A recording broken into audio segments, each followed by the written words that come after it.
No eres torero, pero eres valiente. Porque hay que enfrentarse de vez en cuando a ciertas cosas con el mismo coraje que un torero se mete en la plaza. Muchas gracias. Así que te felicito y te agradezco de manera personal. Estoy muy asombrada del valor que mostráis ambos, de hablar tan abiertamente, porque ciertamente no a todo el mundo le va a encajar bien este tipo de críticas. Y vosotros lo estáis haciendo con una claridad meridiana y como ciudadana lo valoro y lo aprecio muchísimo, porque uno se sienta en el sofá de su casa a seguir tertulias y se pone que trepa por las paredes, y de repente tener a alguien delante de ti con más criterio que tú y que puede percibir las mismas injusticias que tú percibes y que tiene ese coraje de hablarlas tan abiertamente, a mí me emociona, de verdad. Muchísimas Así gracias. que muchas gracias, don Jesús. Gracias, Magdalena. Buenas tardes. Sí. A ver, como estructura yo veo tres poderes del Estado: poder ejecutivo, legislativo, judicial. El ejecutivo se come al legislativo y, amparándose en ambos, uno que ejecuta y otro que crea las leyes, se quieren comer judicial. Se supone que tenemos un colchón en medio que es la Constitución, pero el ejecutivo con el legislativo nombra también el constitucional. ¿Hay alguien más, llámese Europa, que nos proteja al poder judicial del poder ejecutivo, que al fin y al cabo está siendo, digamos, un mercadeo? O sea, es una oficina de contratación. O sea, somos 50.000 que estamos contratados aquí, tenemos un sueldo y vamos a defender esto como sea. Vendemos o compramos, todo está prostituido. ¿Hay alguien más? Muchísimas gracias por la intervención. Agradecer de nuevo la intervención de Magdalena. De verdad, eso da muchísimos ánimos. Así que uno se sienta muy, muy recompensado. Y con respecto a la pregunta que usted nos formula, si quieres tú también contestar, Victoria. Vamos a ver, nos movemos en unos sistemas constitucionales que son los de corte europeo, en los cuales el Poder Ejecutivo es elegido por el Parlamento. No hay unas elecciones para elegir al presidente de la República, como ocurre en los Estados Unidos. Entonces eso lleva a una fusión del Poder Ejecutivo y del Poder Legislativo. Eso es algo prácticamente inevitable. Hasta ahí, pues bueno, yo diría que es algo casi, bueno, que forma parte del sistema. El problema es cuando ya intenta entrar en ámbitos que no son puramente políticos, como puede ser el Poder Judicial. Digamos dos cosas. La primera de ellas, repito, yo no quiero aquí venir a defender a los jueces ni a hacer corporativismo. Si algún juez pues comete algún delito o alguna conducta inadecuada, pues debe ser sancionado, castigado o lo que sea, pero con arreglo a criterios políticos, perdón, jurídicos, no políticos. ¿Qué garantías podríamos tener? Pues por un lado el Tribunal Constitucional. Lo malo que es que el Tribunal Constitucional es un apéndice del Poder Legislativo. Y se puede hacer de muchas maneras. Podría ser un órgano elegido por el Poder Legislativo, pero sin embargo, si su perfil está compuesto de gente tremendamente sectaria, que ni siquiera tiene el pudor de disimular que obedecen a la política, pues entonces terminamos perdiendo la confianza en el sistema. ¿Qué tenemos? Además, pues tenemos la posibilidad de acudir a instituciones supranacionales, al Tribunal Europeo de Derechos Humanos, en el ámbito del Convenio Europeo de Derechos Humanos, del Consejo de Europa, o a las instituciones de la Unión, a las instituciones de la Unión Europea, el Tribunal de Justicia de la Unión Europea. De hecho, nosotros desde la plataforma hemos hecho llamamientos para que se acuda a la justicia supranacional. Nos han dicho en algún caso, es que no sois patrióticos porque queréis que sancionen a España. Todo lo contrario, porque queremos, porque amamos a nuestro país, es precisamente por lo que queremos mejorarlo. ¿Qué pasa? Pues mire, que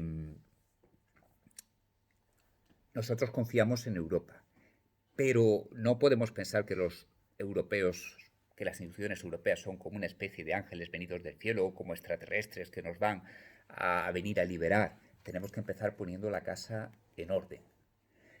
Y, como decía antes, poner en marcha reformas legislativas que impidan que los corruptos, que los aprovechados medren. Fijaos, no solamente los políticos, hablo de los jueces, de los jueces. Si resulta que para promocionarse en la carrera judicial te elige un Consejo General del Poder Judicial que es elegido por los políticos, existe el riesgo de que se promocione, se elija para los cargos de mayor relevancia a aquellos jueces que tengan un mayor perfil político e ideológico. Y claro, la primera culpa la tenemos los jueces, porque nos prestamos a participar en el sistema. En Polonia hubo un boicot de los sindicatos judiciales al Consejo de la Magistratura de su país, que es el equivalente de nuestro Consejo General del Poder Judicial, y quedaron plazas vacantes. Yo les pregunto a ustedes, ¿se imaginan ustedes aquí en España que los jueces no nos presentáramos al Consejo? Por favor, por favor. Los últimos nombramientos del Tribunal Supremo da la impresión de que ha sido un reparto entre las asociaciones judiciales. ¿Qué les parece a ustedes esto? No podemos confiar, miren, en la bondad de las personas. Hay que confiar en las estructuras. Yo siempre digo que detrás de la toga hay un hombre, un ser humano, y desnudo. No podemos confiar en esa carne débil. Hay que confiar en un sistema. Y el sistema que tenemos ahora mismo tiene unas estructuras perversas porque favorece la promoción de aquellos que son más próximos al poder político. Victoria. No, añadir que el Grupo Greco, el Grupo de Estados contra la Corrupción, ha escrito a la Unión Europea, ha reclamado varias veces, hasta 5 recuerdo yo, ¿no? 5 informes reclamando que haya una despolitización de la justicia, que determinados órganos estén más desvinculados de la política. Y hacen unos exámenes sobre el Estado de Derecho, donde se falla, hace una serie de recomendaciones, como que ponen tareas al Gobierno de España. Y bueno, todos los años se incumplen las recomendaciones, no se hace caso y seguimos con el sistema tan defectuoso que tenemos. Como la ONU Europea. Más o menos. Está, pero no sirve para nada. Efectivamente. Unas estructuras burocráticas complejas, con procedimientos largos, tediosos, que cuestan muchísimo dinero y que en definitiva luego no tiene mucha eficacia. ¿Alguna pregunta? Rebe, ¿tú querías preguntar algo del Consejo? ¿Te ha quedado más claro? Tengo tantas preguntas que no Pues sé, no sé aprovecha. no sé por dónde empezar. Porque realmente, o sea, ¿cómo cambiamos el sistema, cómo cambiamos la ley para que no haya esa fusión política-juez y la mayoría parlamentaria es de tal bando? ¿Cómo controlamos al Constitucional si no hay nadie que lo controle y me está cambiando la Constitución, empezando por los derechos fundamentales, por lo más esencial? No sé, son como muchos problemas y no sé cómo se puede resolver. ¿Qué iniciativas legislativas puede Bueno, haber frente a una cuéntanos lo del mayoría? informe del Consejo, la propuesta de la plataforma sobre la elección de los miembros del Consejo, por ejemplo. Sí, bueno, pero, por ejemplo, ¿Cómo modificar? sí, lo que he dicho antes. Mirad, a veces las cosas son más sencillas de lo que parecen. El informe que ha hecho Victoria sobre el indulto, pues es una cosa tremendamente sencilla, es sensata, no es ninguna revolución, no estamos aquí intentando dinamitar el Estado, sino que vamos, Mejorarlo. claro, pero que te basas en los principios que han regido desde el siglo XIX con la ley del indulto. A veces se trata simplemente, pues, de aplicar lo que tenemos y de intentar que se desvirtúe el ordenamiento jurídico vigente. Pero propuestas concretas, mira, si es que son bastante sencillas. Por ejemplo, la primera, Gobierno de la Judicatura, del Consejo General del Poder Judicial, que una parte sea elegida por los jueces y otra por los políticos, como ocurre en los países de Europa. Y así hay un equilibrio. Sistema de elección de los vocales del Consejo cuando se consiga esta distribución. Pues un sistema representativo que impida que una asociación judicial o las asociaciones judiciales mayoritarias se repartan los cargos. Por ejemplo, seguimos. Son pocos puntos, son esenciales. Nombramiento de altos cargos judiciales. Ahora mismo es completamente discrecional, con lo cual se puede convertir en arbitrario. Pues que se establezca una baremación, por lo menos en parte de los méritos. La plataforma también tiene un informe y ha propuesto que estén de manera completamente objetiva y baremada un 75% de los méritos, con lo cual te deja también un margen del 25% para la discrecionalidad. Tribunal Constitucional. Pues Tribunal Constitucional, quizás habría que hacer una reforma constitucional para que el Tribunal Constitucional enjuiciara solamente la constitucionalidad de las normas, pero que no resolviera recursos de amparo u otras cuestiones en las cuales están implicados los derechos y deberes de los ciudadanos. Porque si mañana Victoria o yo tenemos un problema frente al Estado, que se violen nuestros derechos, pues podemos acabar en el Tribunal Constitucional y van a resolver nuestro asunto en el que estamos personas con nombres y apellidos identificadas, unos señores que no son jueces, porque los magistrados del Tribunal Constitucional llevan toga, están en un tribunal, dictan sentencias, pero no son jueces, no pertenecen al Poder Judicial. Es decir, son pequeños ajustes del sistema, porque nosotros no queremos desmontar el sistema, todo lo contrario. Queremos mejorarlo. Queremos mejorarlo, efectivamente, sobre todo para que no haya esa hipocresía que dije al principio, porque si sobre el papel todo es muy bonito, pero luego después ponemos trucos y trampas para que las cosas no funcionen, pues entonces lo que nos encontramos es con una hipocresía que hace que la gente pierda la confianza en el sistema. Yo voy a contar una anécdota. Escribí hace poco un artículo sobre el tema. Cuando yo estuve en labores de cooperación internacional en Bulgaria, en el año 2005, pues ya había caído el régimen socialista, pero sin embargo los cargos seguían perteneciendo a la nomenclatura del Partido Comunista. Y yo allí hablé con gente, bueno, pues con comunistas de verdad, que estaban en contra de las elecciones, de la democracia, de la libertad de expresión y que lo que querían era el poder del Partido Comunista. Y bueno, me lo confesaban sin pudor, o sea, mentir no mentían. Pero sin embargo yo les preguntaba, pero ojo, aquí hay elecciones también. Y me decían, no, son elecciones amañadas. Y les parecía muy bien. Eso hizo que la gente de los países socialistas perdiera la confianza en el régimen porque los estaban engañando y les estaban mintiendo.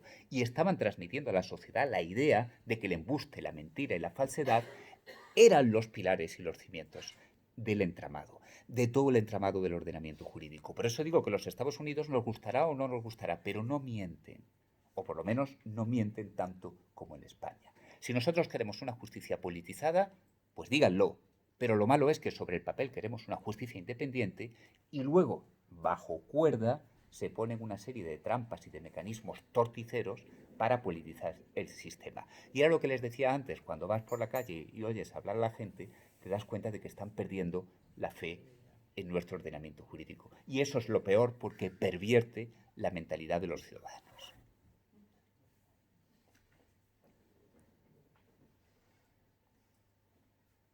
Yo sí que quiero comentar una cosa, bueno, una pregunta, bueno, de hecho son varias, pero como estamos ahora en este tema, ¿qué habría que hacer? Porque, bueno, has dicho que la mayoría de jueces del Consejo del Poder Judicial están formados por las principales asociaciones, que al final las asociaciones en cualquier ámbito son fruto de la unión de unas personas que tienen los mismos criterios acerca de algo y por eso se unen para hacer fuerza, ¿no? Vaya, en cualquier contexto es así. Entonces, si esas asociaciones, que son las más grandes, intuimos que son las que mayor número de jueces engloban, esos jueces que forman la mayoría ya no se verían representados y serían las minorías los que ocuparan los cargos. No sé si me estoy explicando. Sí, una pregunta muy inteligente, muy inteligente, de verdad. A ver si soy capaz de dar una respuesta breve. En primer lugar, no pierdas, bueno, te hablo de tú porque te veo muy joven, pero yo le hablo a todo el mundo de Bueno, usted. yo me he tuteado porque Vale. el usted se me da muy mal. Pero... Vale, te voy a decir que no es falta de respeto. Porque te veo muy joven. Se llama Alejandro. Vale, Alejandro. Mira, Alejandro, en primer lugar hay que tener en cuenta que casi la mitad de la carrera judicial está sin asociar a ninguna asociación. Yo, por ejemplo, no estoy asociado. En segundo lugar, que las asociaciones tampoco son las malas de la película. Los jueces no tenemos sindicatos y hacen muchas cosas buenas por mejorar nuestras condiciones profesionales, de permisos, de cuestiones de salud, etc. Lo malo es cuando las asociaciones se convierten en un instrumento de politización. O, como había dicho el otro compañero, cuando estamos poniendo en marcha una agencia de colocación para distribuir cargos. Entonces, ¿qué cosas podemos hacer? Mira, una es muy sencilla. Cuando el Consejo General del Poder Judicial tenga que elegir algún cargo, por ejemplo, un magistrado del Tribunal Supremo, aquellos vocales, que es como se llaman los consejeros de este órgano, los miembros del Consejo, aquellos vocales que pertenezcan a la asociación, a la misma asociación a la que pertenece el candidato, que se tengan que abstener. Parece sentido común, ¿no? Y además esto también protegería a las asociaciones porque esas sospechas que tenemos, que a lo mejor son injustas, se desvanecerían. Si yo soy miembro de la asociación APM, por ejemplo, Asociación Profesional de la Magistratura, y presentan un candidato al Tribunal Supremo que es miembro de esa misma asociación, pues entonces yo me abstengo de la votación. Creo que parece una cosa bastante justa, ¿vale? O sea, y es muy sencilla de poner, es muy sencilla de poner en marcha. Y luego, lo que decíamos, imaginaos que el día de mañana, que yo creo que va a ser así, porque la presión de Europa es muy fuerte, pues volvemos al sistema que teníamos en el año 1980, en el cual parte de los miembros del Consejo los elige el Parlamento y otra parte los eligen los propios jueces. Claro, como sería un sistema de listas abiertas, si alguno de vosotros conoce las ciencias políticas, Victoria las conoce muy bien y está muy al tanto de este estudio nuestro, pues claro, un sistema de listas abiertas, el problema es que si tú haces lo que se llama una lista fantasma, empiezas, pones el nombre de 12 candidatos y lo vas distribuyendo entre tus afiliados, estos votan es una cosa informal, pero funciona así. Estos votan a tus candidatos y resulta que te llevas todos los puestos, porque el sistema no tiene proporcionalidad. Es una cuestión un poco técnica, algo difícil de explicar, pero nosotros la hemos estudiado y entonces, claro, escuchad, reformar el sistema para que lo elijan los propios jueces y se lo lleve todo una asociación judicial es un sistema pésimo, porque al fin y al cabo ahora los eligen los partidos políticos. Bueno, los partidos políticos por lo menos representan a la gente, pero las asociaciones judiciales, ¿a quién representan? Un Consejo General del Poder Judicial controlado por una asociación.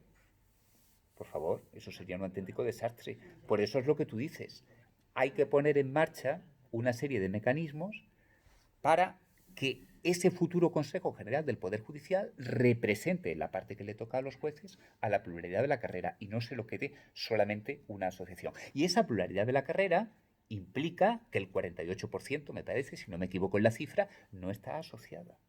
Ahora mismo, los cargos del Tribunal Supremo se los han llevado la Asociación Profesional de la Magistratura, que dicen que está próxima al Partido Popular. Lo dicen, yo no lo digo, ¿eh? Que si lo preguntas a la asociación, a lo mejor te dice que no, pero lo dicen. Y Jueces para la Democracia, que dicen que está próxima al PSOE o a otras formaciones izquierdistas más radicales. El caso es que se han repartido la mayoría de los cargos. Hombre, qué casualidad que los únicos magistrados que parece que tienen el currículum suficiente para llegar al Tribunal Supremo pertenecen a estas dos asociaciones, cuando además la Asociación Jueces para la Democracia es minoritaria, porque hay otras asociaciones como Francisco de Vitoria, que tienen muchos más afiliados y que no se han llevado nada. Uno, me parece, que se llevó Francisco de Vitoria. Claro, es lo que os decía antes. Aquí hay indicios de que esto huele mal, de una hipocresía, de una mentira institucional, de un embuste oficializado. Y esto es lo que verdaderamente nos duele. Si dijera Victoria, bueno, pues resulta que para ser magistrado del Tribunal Supremo, pues la ideología, ser de derechas o ser de izquierdas, vale. Es que eso pasa en los Estados Unidos. Es que si yo fuera un magistrado del Tribunal Supremo en los Estados Unidos, pues me tendría que pasar ante un examen ante las cámaras parlamentarias, propone el presidente de la Unión, y yo digo que soy un juez de derechas o soy un juez de izquierdas y que voy a aplicar una justicia de derechas o de izquierdas y me preguntan sobre el tema del aborto, sobre la distribución de competencias entre el poder central y el Estado, sobre un montón de cosas. Y yo digo, como soy un juez de derechas o de izquierdas, esta es mi postura. Pero el problema es que en España eso no es así sobre el papel, pero sin embargo, en la práctica quieren que así sea. Ponen mecanismos para que así sea. Y además, fijaos, no solamente una cuestión ideológica, que al fin y al cabo, bueno, pues las ideologías también tienen un componente noble en la medida en la que traslucen una visión filosófica del mundo, sino que en otras ocasiones se trata simplemente de partidismo, de amiguismo, de colocar a los míos para que no me investiguen, para que no me persigan, para que no me empapelen. ¿Me estoy explicando? Esa es la idea. Existen garantías institucionales para que estas cosas no ocurran. Y les digo, señores, yo soy juez. Si yo el día de mañana hago una cosa impresentable, que me sancionen. Pero hoy día, ¿quién me sanciona? El Consejo General del Poder Judicial. Y es un órgano político. Miren ustedes, si yo hago algo malo, si yo hago algo impropio de mi condición de juez, eso es algo que no debería nada tener que ver, debería ser completamente ajeno a la circunstancia de que el Consejo sea de derechas o de izquierdas, progresista o conservador. A mí me deberían empapelar, o no, al margen de la ideología del Consejo. Pero, sin embargo, hoy día se tiene un órgano politizado que es quien puede decidir sobre mi futuro profesional. Con lo cual, los jueces vivimos con una espada de Damocles de carácter político sobre nuestra cabeza.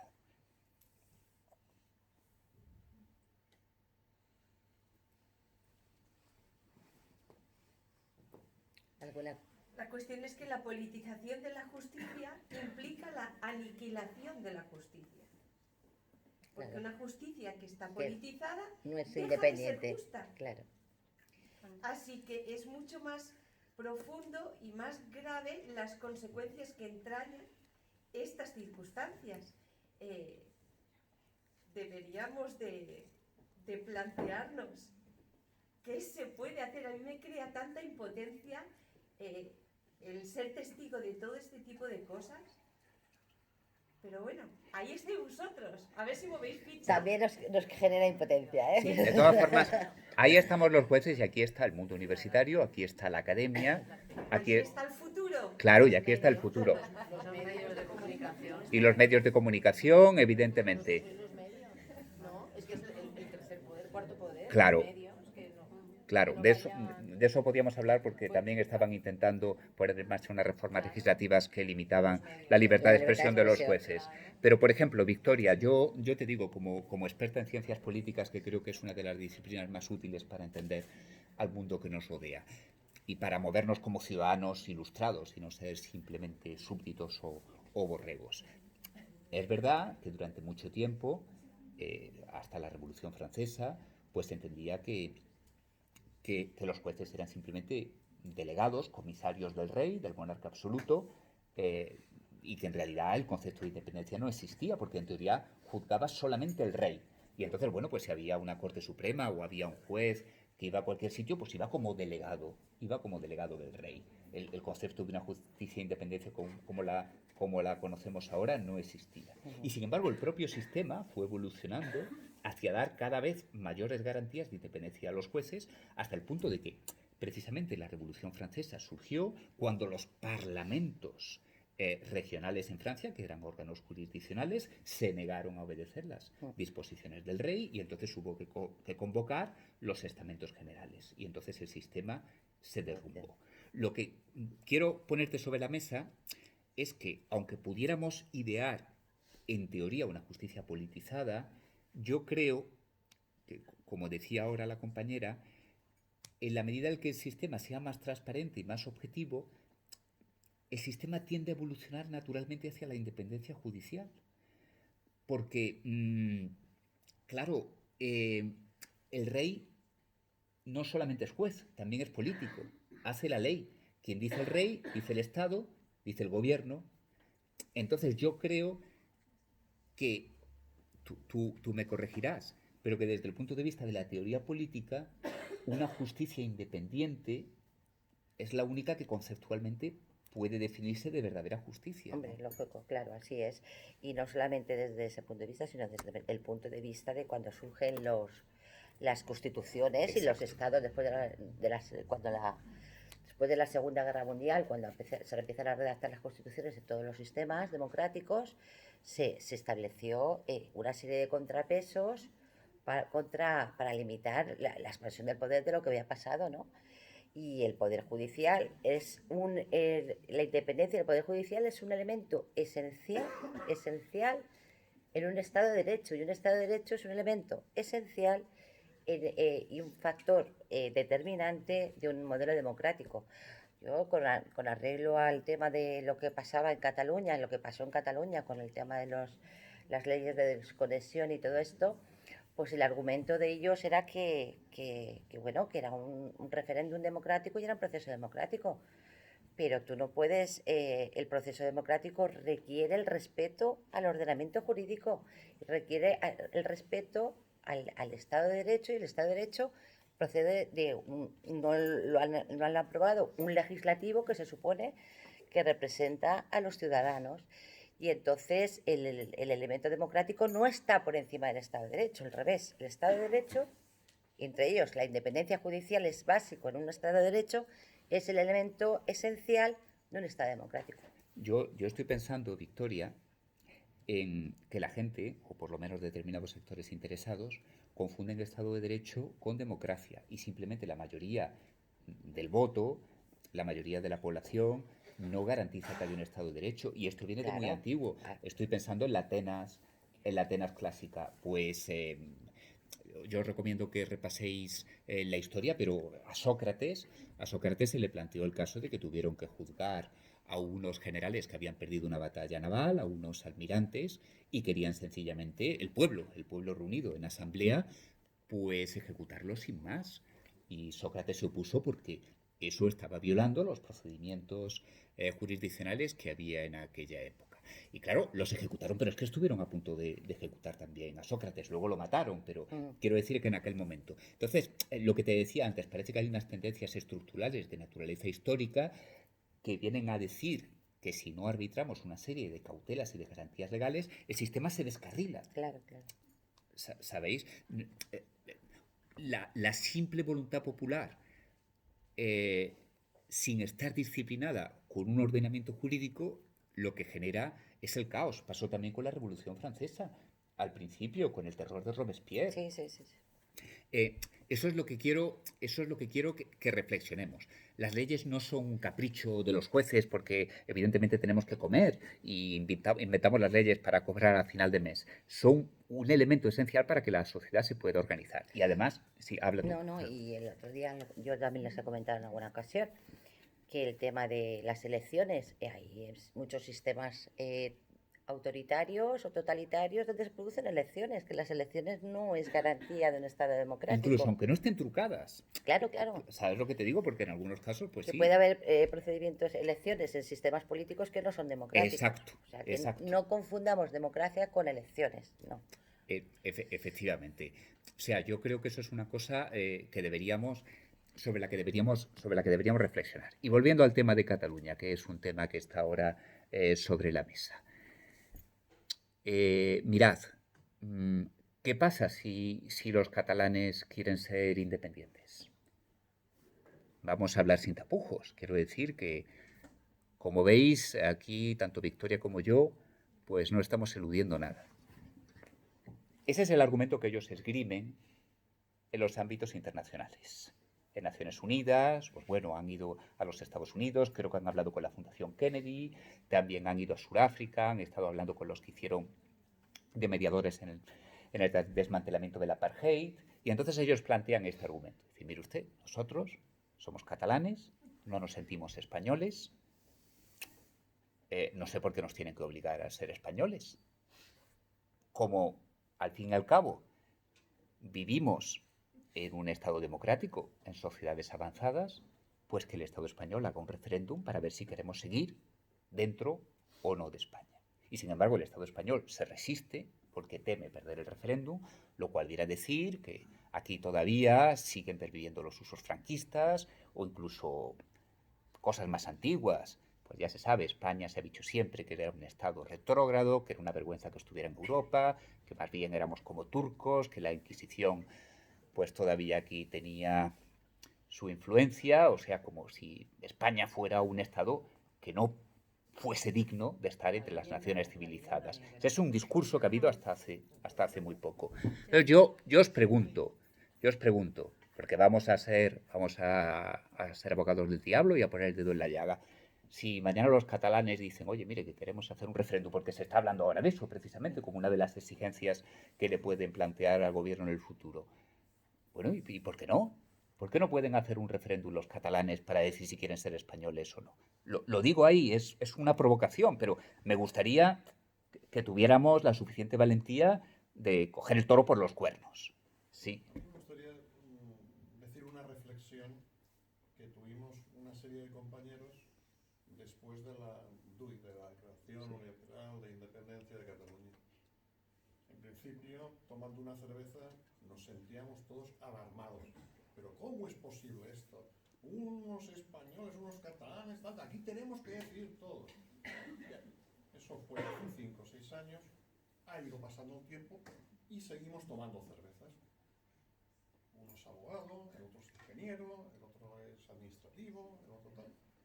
Y a la conclusión que hemos llegado después del directorio sociopolítico que lleva este país por nuestros políticos, ya hace ya un par de años decíamos, sí, queremos unas elecciones, pero para tirar a los catalanes de España. O sea, esto es insostenible, esto es antieconómico. Todo este sistema que estamos montando, esta pelotera, no tiene sentido. O sea, sí que queremos elecciones. O sea, al menos el grupo de amigos que hablábamos alarmados de que aquello no podía ser. No, sí que queremos que se hagan elecciones, pero no solamente en Cataluña, sino en toda España. Claro. O sea, todos los españoles tenemos que decidir si estamos de acuerdo con las nuevas fórmulas económicas, de trasladar impuestos, de condonar deudas, con este desmadre que hay.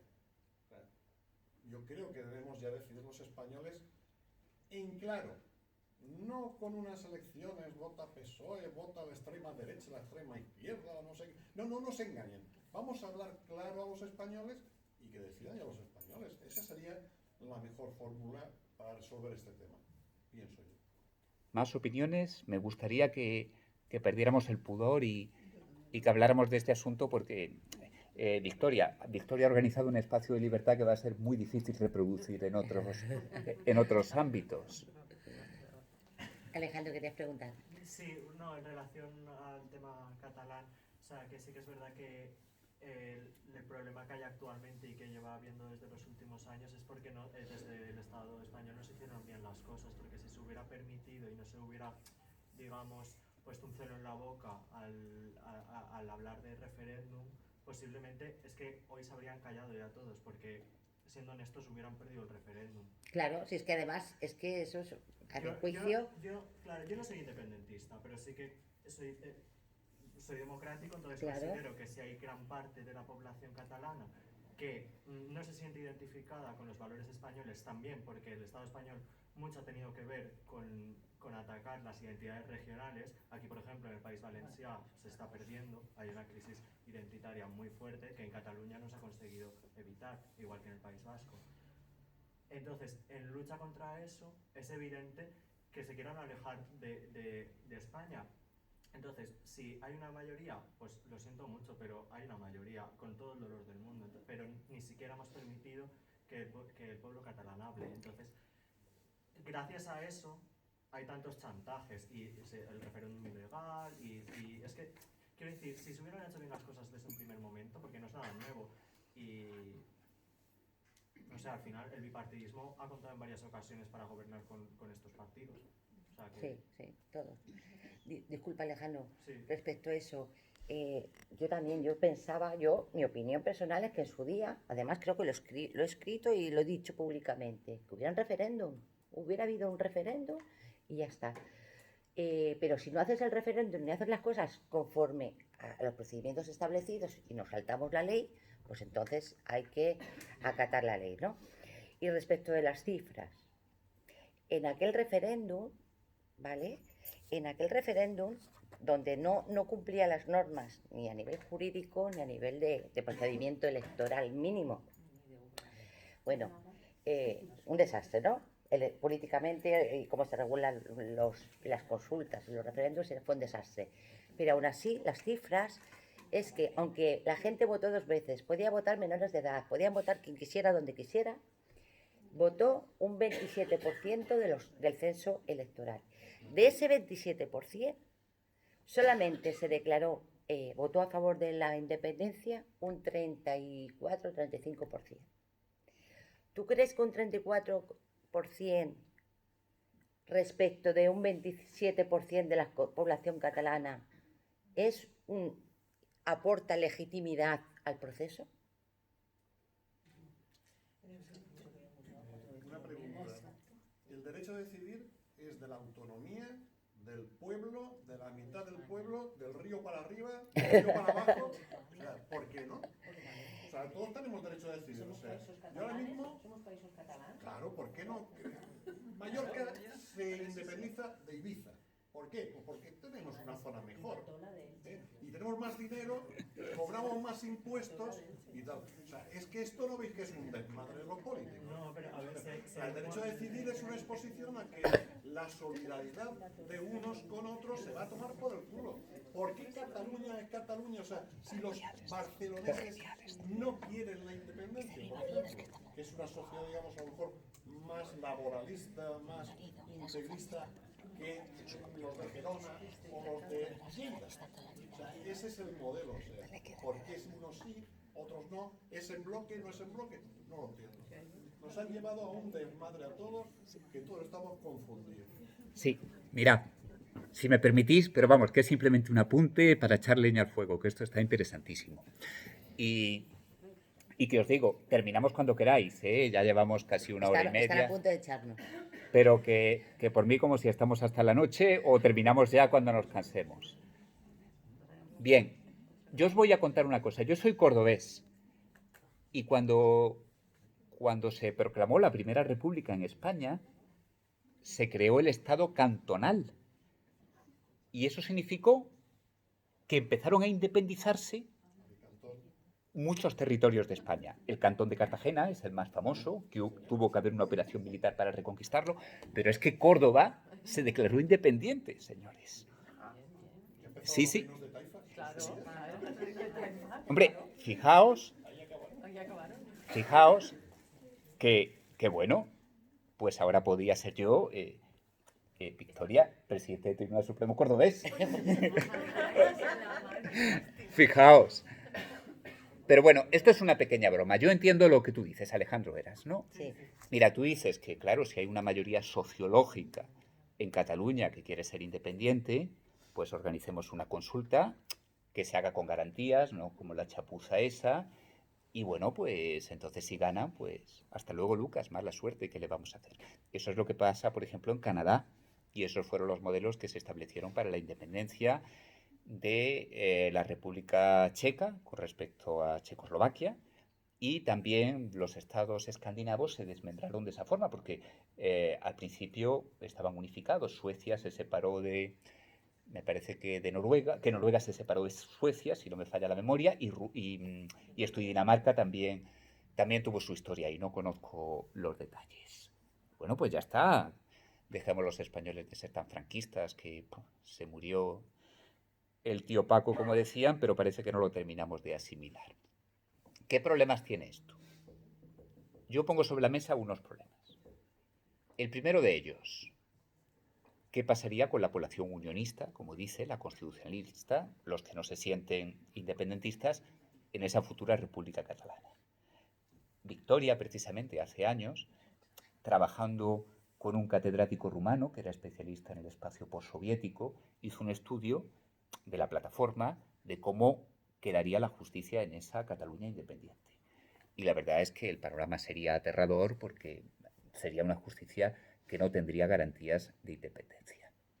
Peor de lo que está ahora. Efectivamente. Pero me podéis decir, bueno, pero se podría también hacer de modo que la justicia de la futura República Catalana pues fuera una auténtica maravilla.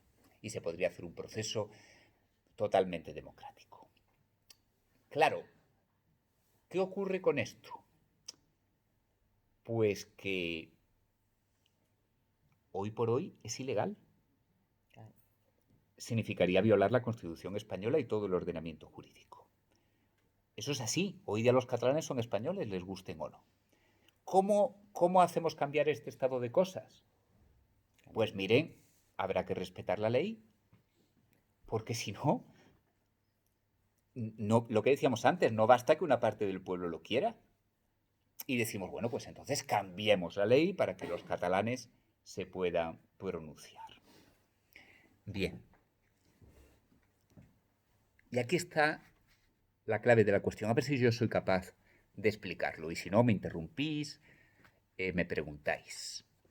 ¿Por qué quieren los catalanes ser independientes? Los catalanes que quieran, que la mayoría quiere seguir siendo españoles. ¿Porque son pobres? No, pobres no son. No es un territorio que esté marginado económicamente del resto del Estado. Porque se violan sus derechos, se mete a la gente en la cárcel por ser catalanes, se los tortura por hablar su idioma, se les impide acceder a las instituciones del gobierno central por ser catalanes, todo lo contrario, porque el gobierno central lo controlan ellos. Es decir, yo soy catalán, ¿y qué supone para mí formar parte del Reino de España? Me torturan, no me dejan comer, me impiden votar, violan mis derechos. No. Quiero decir, hombre, yo soy cordobés, yo soy andaluz. Hombre, económicamente, pues podríamos decir mucho sobre el trato de favor que han tenido algunas regiones de España. Y eso que yo soy español hasta la médula, pero vamos. Cuando los catalanes dicen que quieren ser independientes, ¿por qué lo dicen? ¿Porque se violan sus derechos? ¿Porque se los tienen muertos de hambre? No. Por un sentimiento de identidad. Un sentimiento de identidad. No se sienten españoles. Entonces ya está. Si no es una cuestión económica a la postre. La economía ha tenido mucho que ver. Sobre todo en la época de Pujol. Bueno, y cuando... Con Felipe González, pero con Aznar ni hablemos, ni hablemos. ¿Porque se les roba? No. ¿Porque se les tortura? No. ¿Porque no se les permite votar? No. Porque no se sienten españoles, por un sentimiento de identidad. Porque no les gusta la bandera española, no les gusta el rey de España, no les gusta nuestro idioma, no les gusta nuestra historia. Les da vergüenza cuando salen al extranjero decir que son españoles. Porque no se sienten españoles, es un sentimiento, es una identidad, es algo que brota de lo más profundo de su corazón. ¿Qué podemos decir de eso? Hombre, pues es que es perfectamente respetable. Pero, amigos, igual de respetable es sentirse español. Igual de respetable, es ideología contra ideología, sentimiento contra sentimiento. Oye, ¿por qué va a ser más progresista sentirse catalán que sentirse español? Porque no consiguen la independencia para acabar con un Estado colonial ni para que se respeten sus derechos humanos. Consiguen la independencia para satisfacer su sentimiento nacional. Pues mire usted, yo tengo un sentimiento nacional español. Y es tan respetable como el suyo. Y mi sentimiento nacional español hace que no quiere que se fragmente mi patria, porque Cataluña es parte de España y no voy a permitir que la mutilen. Eso es una ideología reaccionaria. Mire usted, tanto como la suya. O tan progresista como la suya. Porque España es un país donde hay un nivel de libertades extraordinario en comparación con otros países del mundo. Es que resulta que cuando el sentimiento nacional es español, es reaccionario, y cuando el sentimiento nacional es catalán, es progresista. Señores, esto es una lucha de ideologías, es una lucha de sentimientos, es una lucha de nacionalidades, es una lucha de nacionalismo, de identitarismo, perfectamente respetable, pero tanto uno como otro. Entonces, hay que decirle a los catalanes, miren ustedes, a los catalanes independentistas o a los cordobeses independentistas, su sentimiento es perfectamente respetable. Pero es eso, un sentimiento. Si ustedes quieren que ese sentimiento se transforme en algo tangible, tienen que hacerlo por la ley. Y si no respetan la ley, se aguanta. Punto. Y si el resto de los españoles quieren seguir siendo españoles, pues se aguantan. Punto. Y lo que decías, Alejandro, ¿qué vamos a hacer para que se solucione la situación si hay un sentimiento latente ahí? Pues mire usted, acudir a la ley. Es que a mí también me gustaría ser rico, me gustaría ser millonario, me gustaría tener bastantes años menos, me gustaría tener tu edad. Ay, mira, pues me aguanto. ¿Sabéis lo que os digo? Es decir, no podemos elevar a la categoría de principio jurídico lo que es ideología. Basta ya, hay que decirle a los catalanes independentistas, señores, pueden defender sus ideas, pero si quieren imponerlas al margen de la ley caerá sobre ustedes con todo su implacable peso. No sé si me he logrado explicar. Yo creo que sí. Sí, pero tampoco en ningún momento, te has explicado perfectamente, tampoco en ningún momento se ha hecho porque esa ley se empiece a cumplir. Entonces también precisamente si lo que hacemos es te aguantas, ese mensaje de quieres irte de España, pero te vas a aguantar, porque hay que respetar la ley, ese te aguantas y al final al final queremos hasta que os vayáis, eso alimenta realmente su poco sentimiento de pertenencia a España. Porque al final les estás atacando literalmente o sea, por su sentimiento identitario, que no es más que un sentimiento identitario, y tampoco creo que sea una cosa de derechas e izquierdas, porque el nacionalismo catalán está plagado de conservadurismo y de clasismo. O sea, hay dos partidos que son Junts y Alianza Catalana, que Alianza Catalana es extrema derecha pura y dura, es fascismo.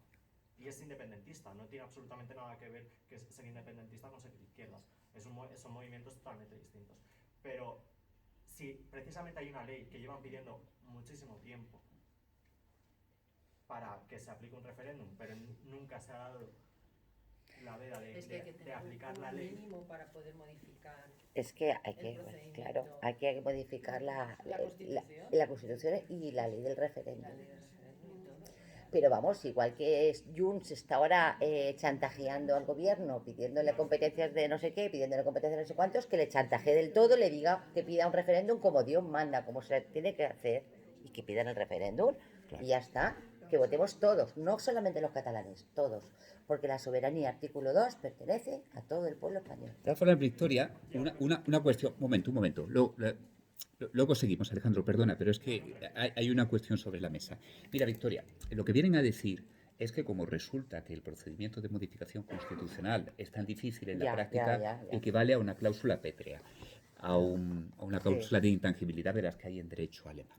Yo no soy constitucionalista, pero yo he leído algún artículo en el cual exploraba la posibilidad de flexibilizar el procedimiento. Por ejemplo, pues modificando el artículo que establece los procedimientos de reforma. Hay quienes dirían que es un fraude de constitución, pero bueno, yo tampoco, en principio, creo que se pueda descartar de manera absoluta. Pero sí entiendo que hay un principio esencial que se tiene que respetar, aunque se puedan flexibilizar las formas, los procedimientos, y es que la decisión tiene que corresponder a todos los españoles, porque claro, lo que hoy, he dicho. claro, pero quiero decir que las formas se pueden flexibilizar, o sí, cambiando la ley del referéndum, podríamos incluso, estudiarlo, que es una ley orgánica. Podríamos estudiarlo. Ahora mira, Alejandro, es que me gusta hablar contigo. Hombre, me gusta hablar, claro. Yo creo que la gente se quiere ir de cervezas. Pero... No, nos vamos a Nos cerrar vamos ya, ya. porque el pobre chico también tiene que cerrar. Sí, pero que me gusta, sí, habla. Simplemente cuando en Inglaterra los escoceses hicieron el referéndum, votaron solo los escoceses, ¿no? Claro, y en Quebec votaron también solamente los... Porque tienen otro sistema jurídico, tienen otro tipo de normas, claro. Tienen otro tipo de sistema político. Nuestra Constitución, la soberanía es del pueblo español. Y el pueblo español somos catalanes, ilicitanos y gallegos, todos. No pueden ellos por su cuenta y riesgo hacer un referéndum para irse. Serían todos. Si hay mucha gente que a lo mejor votaría a favor de que se fueran. Hombre, claro. Ya que nos dejen de chantajear económicamente, que nos sale muy caro. Claro. ¿No pagamos pensiones en Cataluña, por ejemplo? Sí. Vamos a poner las cosas claras. De todas formas, en el Reino Unido estaban estudiando la posibilidad de que los partidos regionales, los partidos escoceses, no pudieran acceder al Parlamento porque decían que entonces tenían doble representación. Pero bueno, esto es una cuestión accesoria y terminamos en nada. Mire, en Quebec votaron solamente los canadienses. Claro que sí. Pues porque el Estado canadiense decidió políticamente que estaba dispuesto a asumir el riesgo de independencia de una provincia suya. Y eso es una ideología, eso es una opción política respetable. El Estado español decide que no, y es tan respetable. Y lo que no hay es un derecho natural de los catalanes a independizarse de España. Es decir, el primer ministro canadiense puede pensar que está dispuesto a pagar el precio político de la independencia del Quebec. Y en España no. Y no hay un derecho a que se independicen. No tienen un derecho natural a independizarse. El único derecho que tendrían reconocido en el ámbito internacional es a luchar contra una situación de colonización o de violación de los derechos humanos. Es que esto es importantísimo, es política, es ideología. Si el Reino Unido o Canadá quiere conceder la independencia a una parte de su territorio o darle la posibilidad de que lo haga, es perfectamente legítimo. Pero si nosotros no queremos, es igual de legítimo. No tienen derecho a proclamarse independientes. No lo tienen.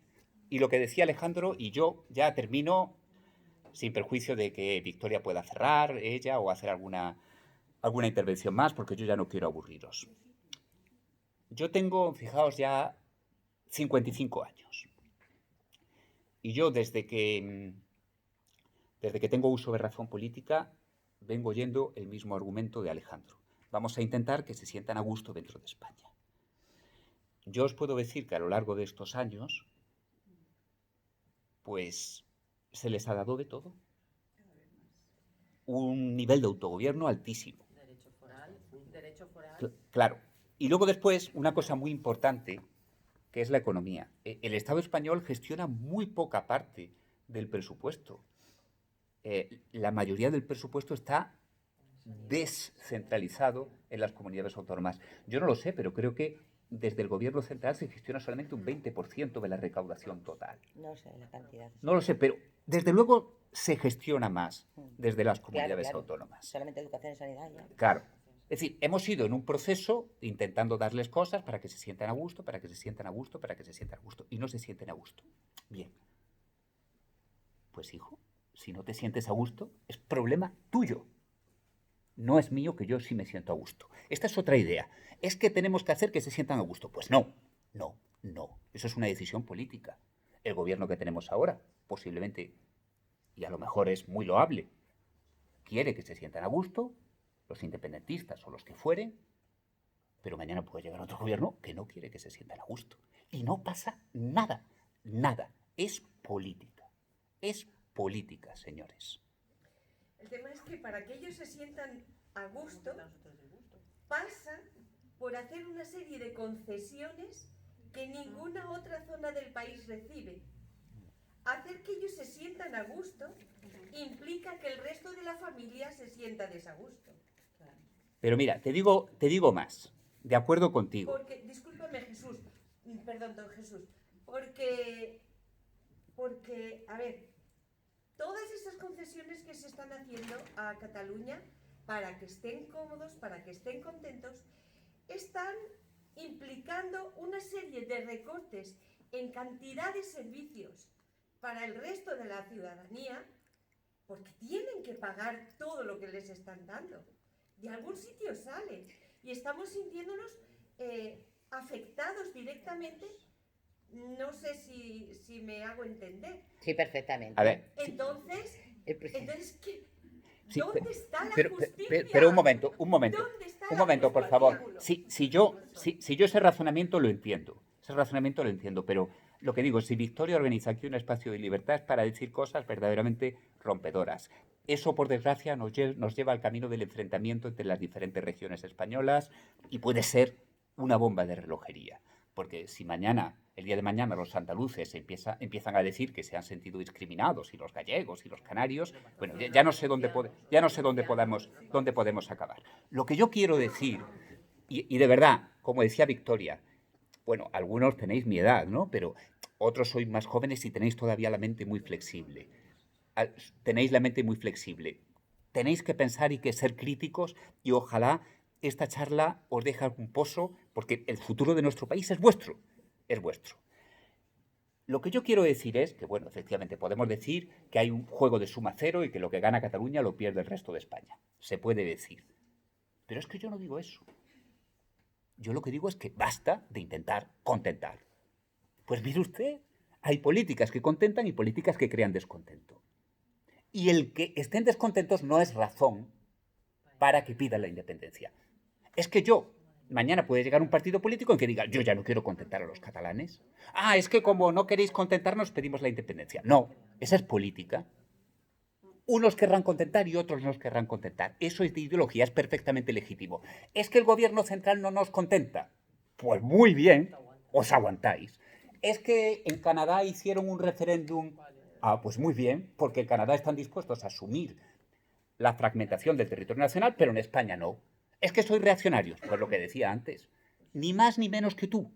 Porque sobre un plano de igualdad, si no hay violación de los derechos humanos, si no hay situación de colonización, tan defendible filosóficamente es la postura unionista como la separatista. Es que yo soy unionista y no quiero contentar a los catalanes independentistas. He aquí, eso es ideología, eso es política. El derecho está en otra parte. Por eso, si nos quedáramos con la idea de que hay que saber escindir el plano jurídico y el plano político, nos llevaríamos una buena enseñanza. Los jueces estamos en el jurídico. Si mañana, por las vías legales, se declara independencia de Cataluña, adelante. Yo, como juez, seré el primero que la estaría aplicando. Claro, lógico. Faltaría- Como se está aplicando la ley de la amnistía y tanto. Faltaría más. Adelante, adelante. Mi juramento de respeto a la ley hace que yo defienda la independencia de Cataluña. Pero si se hace por las vías legales. Si no, que se preparen al peso del Estado. Y el hecho de que su ideología sea independentista o que se sientan descontentos no les da derecho a violar la ley. Esa es la idea. Muchísimas gracias. Tenemos que cerrar aquí. Tiene que cerrar. Muchísimas gracias. Gracias, Jesús.